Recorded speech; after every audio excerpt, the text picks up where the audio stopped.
Bill Mooney still coming up, remember, from Lost in Space, and all the wonderful things that he's done since then, and he's a musician. We'll get him on here in a minute and look at his life in about 6 minutes.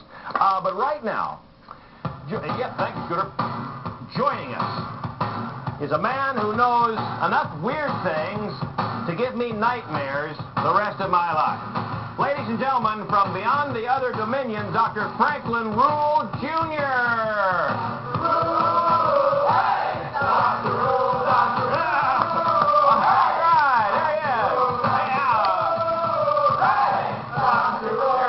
Dr. Ruehl, and all right.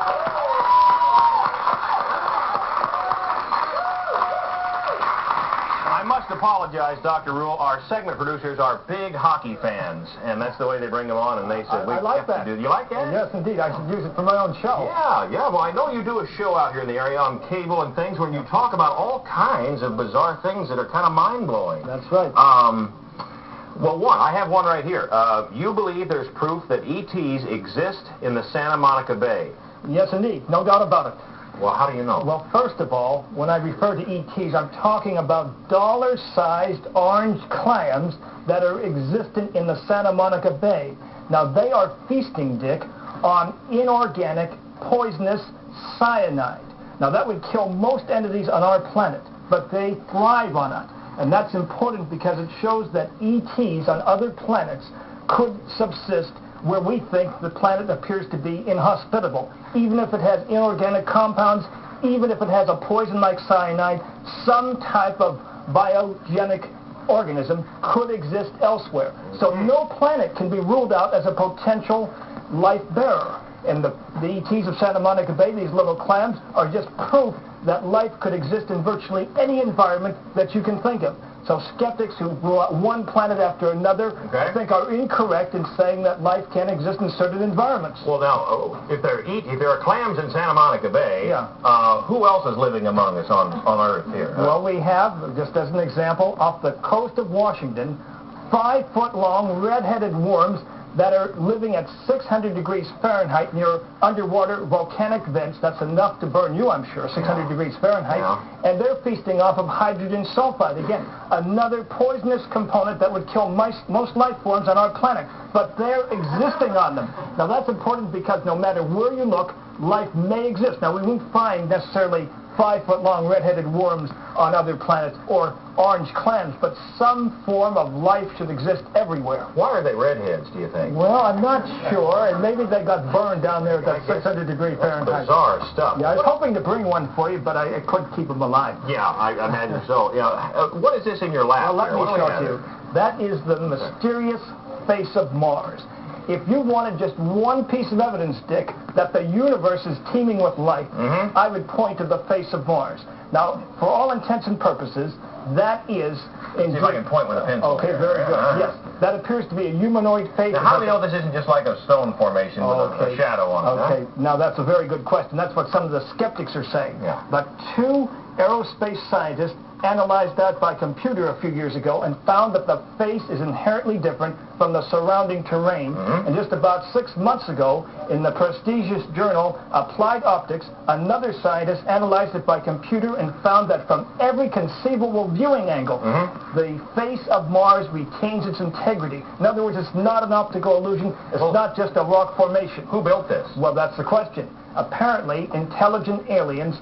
Perhaps they're living now, perhaps they died long ago. We don't know. But the face of Mars, I think, is proof that we're not alone in the universe. And may I point out, it does have eyes, nose, hairline, mouth, chin. For all intents and purposes, that looks like a humanoid face, does it not? Well, it does, from where I'm sitting here in the solar system. Now, if I can turn it myself, I found something else, Doctor, that was brought along in the picture here. If you just zoom in. You'll notice, let's see, right here. Oh, I'm sorry, I've got it upside down. Just right here. Now, bring it right up a little bit towards the top of the picture here. Just zoom up a little. Where is it? Come up a little higher here. Where is this here? Oh, let me. Oh, right here. I'm sorry. Come down. See, my directions are off quite a bit. Look right here. This is the mysterious breast.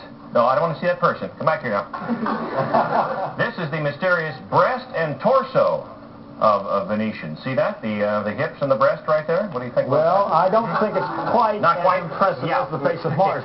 But you're thinking along the right direction. Am I working? Am I a scientist at heart? That's What about the moon? Now, you're telling me the moon is not what it is. I'm saying it may not be what it appears to be. There's some certain evidence that the moon is an artificial body, specifically a Titanic spaceship from another planet. Now, how do we know this? Well, back in 1976, two Russian aerospace scientists analyzed the moon from different perspectives. They argued that, first of all, the moon seems to be in a perfectly circular orbit. It's not elliptical. Now, that appears to be... That's not good? No, because most planetary moons have some sort of wobble. They're not perfectly circular orbits. So that seems to indicate the moon was placed in orbit by design, by perhaps aliens, rather than just occurring naturally.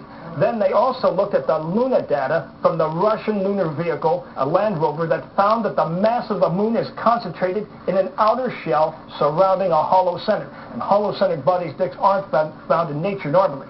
And then thirdly, when one of our Apollo landers dropped a cruiser down on the surface of the planet, the moon, they found that the mass of the moon yielded a bell-shaped or Gaussian distribution pattern in terms of reverberation, again suggesting the moon's center is hollow, where we might find food stores, living quarters, and mechanisms for a Titanic spaceship. So Neil Armstrong's steps could have echoed then when he stepped on it, right? That's a possibility. Yes. Now, of course, this requires another expedition to the moon. You have to burrow in and see what's in there. By the way, I wanted to read a trivia question to our audience. Oh, well, we've got 30 seconds, so let's do a trivia question. Okay, I always do this on my own show. And then you have to tell us where this came from, though. You've just taken it out of your...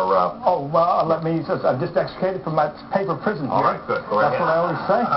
Now, in the 1950 sci-fi classic rocket ship XM, what do the letters XM represent? Can anyone tell me? Shout it out.